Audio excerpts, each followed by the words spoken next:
Lokal apartmanına gelmişken şöyle bir daireme de uğramadan olmaz tabii ki. İyi gidiyor. Ama bak görüyorsunuz yerime gelen arkadaşımız da nasıl temiz ve düzenli. Villadası ortada.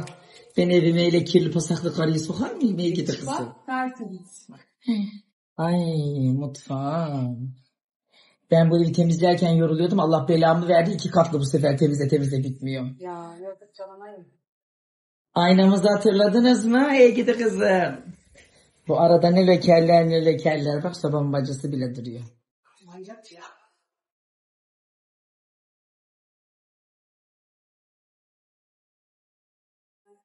Avlatın başındayım, 16 yaşındayım, 16 yaştan beri bir güzel peşindeyim. Avlatın başındayım, 16 yaşındayım, 16 yaştan beri bir güzel peşindeyim.